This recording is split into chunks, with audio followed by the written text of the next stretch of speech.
말씀은 누가복음 5장 17절에서 26절까지 말씀 보겠습니다. 한 절씩 교독합니다. 하루는 가르치실 때에 갈릴리의 각 마을과 유대와 예루살렘에서 온 바리새인과 율법 교사들이 앉았는데 병을 고치는 주의 능력이 예수와 함께 하더라.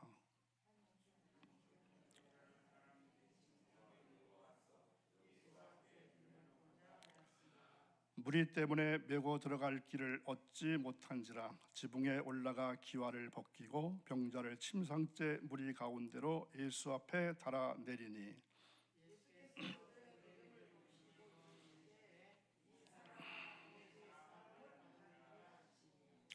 서기관과 바리새인들이 생각하여 이르되 이 신성 모독하는 자가 누구냐? 오직 하나님 외에 누가 능히 죄를 사하겠느냐?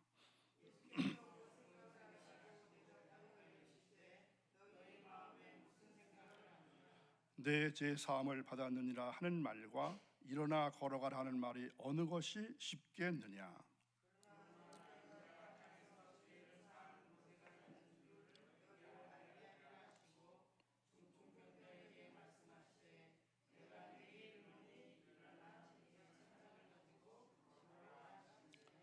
그 사람이 그들 앞에서 곧 일어나 그 누웠던 것을 가지고 하나님께 영광을 돌리며 자기 집으로 돌아가니 사람이 놀라 하나님께 영광을 돌리며 심히 두려워하여 이르되 오늘 우리가 놀라운 일을 보았도다 하니라.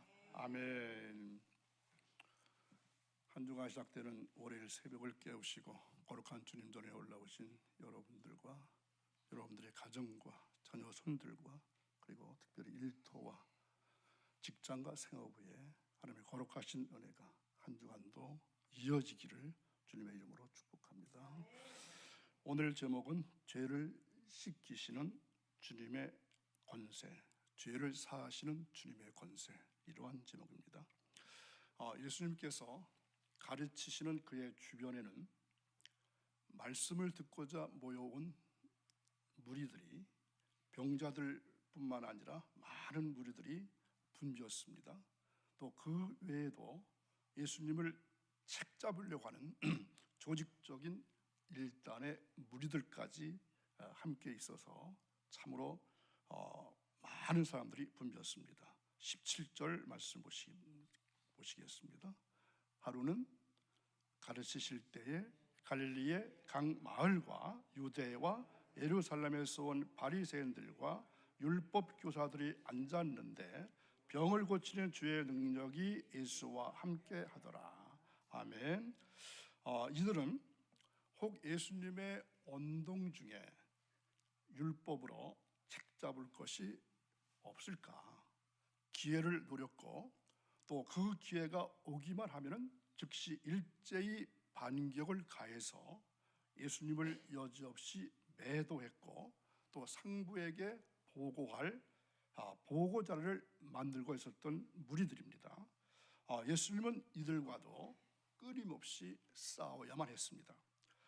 진실로 인간의 연약함과 세상 질고를 담당하시기 위해서 하나님의 어린 양으로 이 땅에 오신 우리 주님께서는 가시는 곳마다 이렇게 엄청나게 많은 병자와 마주쳐야만 했습니다. 그 가운데서도 오늘 말씀에는 중풍병자의 치유 사건에 관한 내용이 나타나 있습니다. 그러나 여기에 기록된 중풍병자의 경우는 보통 다른 병자들과는 다소 다른 한 가지 독특한 점이 발견됩니다. 즉 그것은 중풍병자의 치유가 중풍병자 개인뿐 아니라 그 신실한 친구들의 신비로운 믿음의 연합에 의해서 이루어졌다는 사실입니다. 참으로 한 사람 개인의 믿음도 중요하지만 신실한 여러 사람들의 연합된 믿음의 능력이 얼마나 큰 일을 이루어내는지를 보여주는 신뢰가 된다고 할 수 있습니다. 문제의 발단은 한 중풍병자의 병 고침의 사역에서 나타납니다. 그 동리에 한 중풍병자가 있었습니다. 이 환자는 침상에 매지 않으면 누군가가 도와주지 않으면 거동할 수도 없는 중증의 환자였기 때문에 친구들의 도움이 필요했습니다. 그의 이웃 친구들이 그를 침상에 메고 예수님을 찾아왔지만 인산인해처럼 모인 많은 무리들 때문에 메고 들어갈 길을 얻지 못하고 고민하고 있었습니다. 그런데 그들 중 한 사람이 기발한 기지를 냅니다. 환자가 누워있는 침상을 지붕 위로 올려가서 지붕에 기와를 벗기고 병자를 침상째 무리 가운데로 내려서 예수님 앞에 달아 내린 것입니다. 예수님은 그들의 믿음을 보셨다고 말씀합니다. 예수님은 믿음을 보시는 분입니다. 죄의 사유하면 반드시 회개가 있어야 합니다. 예수님을 구세주 이심을 믿고 그 앞에 자신의 죄를 자복하는 회개 없이는 결단코 죄의 사함의 은혜를 받을 수가 없습니다. 그리고 예수님은 중풍병자에게 죄 사함의 선언을 내리셨습니다. 내 죄 사함을 받았느니라. 이 같은 예수님의 선언은 두 가지 중에 하나임을 나타내시는 말일 수가 있습니다. 하나는 그가 죄 사함의 권세도 없이 한 번 시도해본 말이든가 아니면 그가 정말로 죄 사함의 권세를 가지고 계신 하나님이시던가 둘 중에 하나일 것입니다. 그런데 이 말에 서기관과 바리새인들이 새로운 도전을 시도했습니다. 그들은 서로 의논했다 이렇게 말합니다. 21절입니다. 서기관과 바리새인들이 생각하여 이르되 이 신성 모독하는 자가 누구냐? 오직 하나님 외에는 누가 능히 죄를 사하겠느냐? 아멘. 그들의 말은 틀림이 없는 말이기도 합니다. 죄의 사유함은 하나님 한 분 외에는 감히 내릴 자가 없습니다. 그것을 나사렛 동리의 목수의 아들인 예수가 했으니까 심각한 문제가 아닐 수 없었던 것입니다. 그들은 율법과 그리고 장로들의 유전과 교만에 가리워서 예수님의 바른 모습을 바라볼 수 없었던 것입니다. 요한복음 1장 5절에 보면은 이러한 말씀이 있습니다. 함께 했습니다. 빛이 어둠에 비치되 어두움이 깨닫지 못하더라. 아멘. 말의 올무를 잡으려고 하는 바리새인들에게는 도전의 호기가 아닐 수 없었습니다. 그들이 예수님을 따라다니고 추적하면서 행동을 감시하고 말씀의 올무를 잡으려고 한 일은 결국은 예수님을 죽이려고 하는 악한 음모에서 발달되었기 때문에 그들은 참으로 좋은 기회를 만났다 이렇게 속으로 쾌재를 불렀을 것입니다. 예수님은 이때 죄의 사함의 권세를 나타내시는 분으로서 자신의 모습을 보이시기로 하셨습니다. 그들에게 인자가 땅에서 죄를 사하는 권세가 있는 줄을 너희로 알게 하리라 이렇게 선언하십니다. 예수님은 자신의 유익이나 자신의 메시아된 증거를 위해서는 기적을 행하지 아니하셨습니다. 그러나 죄를 사하여 주시는 권세는 그의 입에서 나오신 말씀이기 때문에 그들에게 권능으로 증거해 주시겠다고 하신 것입니다. 먼저 예수님은 단지 죄 사함을 준다는 말과 중풍병자를 고쳐주는 일과 어느 것이 더 쉽겠느냐 이렇게 물으십니다. 말뿐인 선언은 증거가 될 수 없습니다. 바리새인들은 그들의 말로는 율법을 지킨다고 자랑하고 있지만 실상인즉 외식하는 거짓된 믿음을 가지고 하나님을 속이고 사람을 기만하고 있었습니다.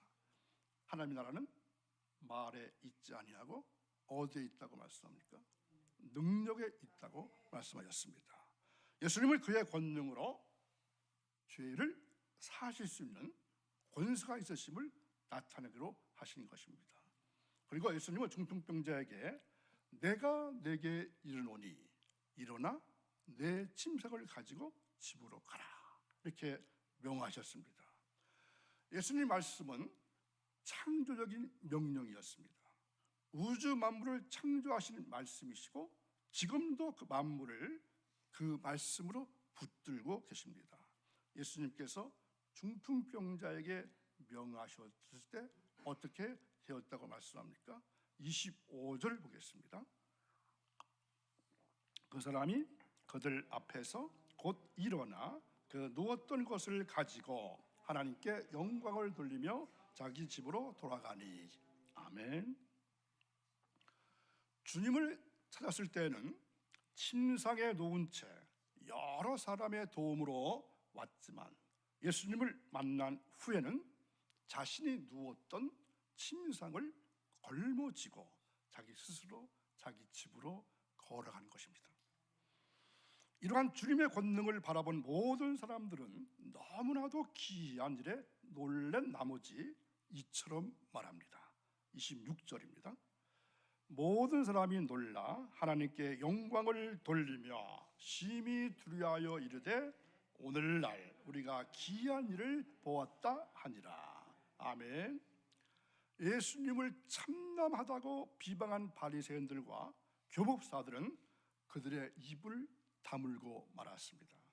이 참남하다는 말은 어려운 말인데 분수에 넘쳐 너무 지나치다, 이 말이 참남의 뜻입니다. 주님의 권능 앞에서 그들은 부끄러움을 당하고 찔림을 당했습니다. 그러나 그들의 마음이 열려진 것은 아닙니다. 그들의 돌같이 굳은 마음이 녹아난 것도 아닙니다.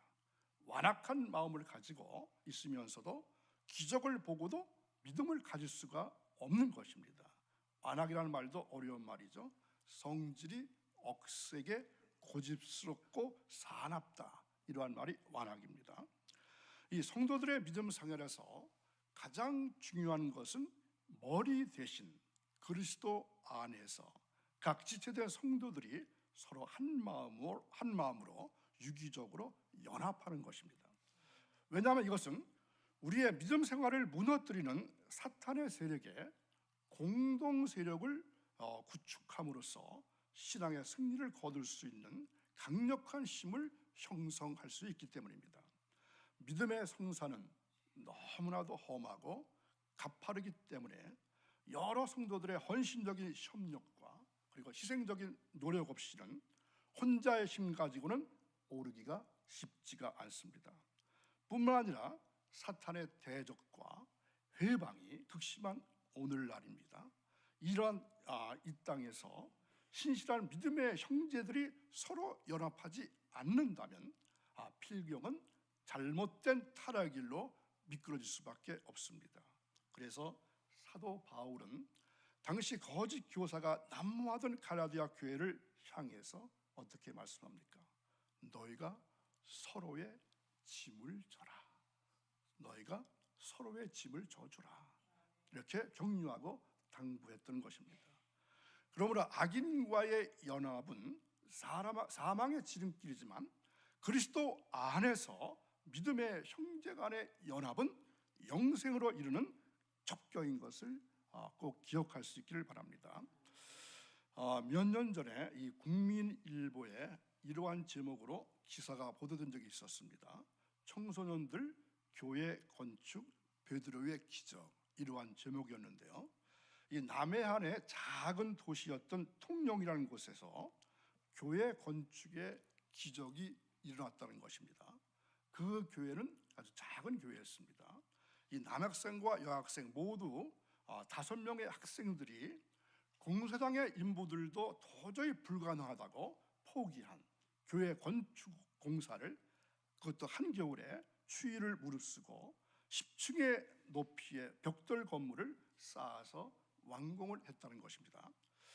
그들이 이렇게 교회를 짓게 된 사연이 있었습니다. 그 교회 담임 목사님은 믿지 않는 청소년들을 위한 사역을 하기 위해서 교회 건축을 시작한 것입니다. 2, 3층 높이의 건물을 지어달라고 이 건축업자에게 부탁을 했는데 이 공사장의 인부들이 25m의 높은 건물을 짓겠다고 강행을 했다는 겁니다. 그러다가 기술 부족과 타산이 맞지 않는다는 이유로 철저 골경만 세운 다음에 인부들이 공사를 포기하고 가버렸습니다.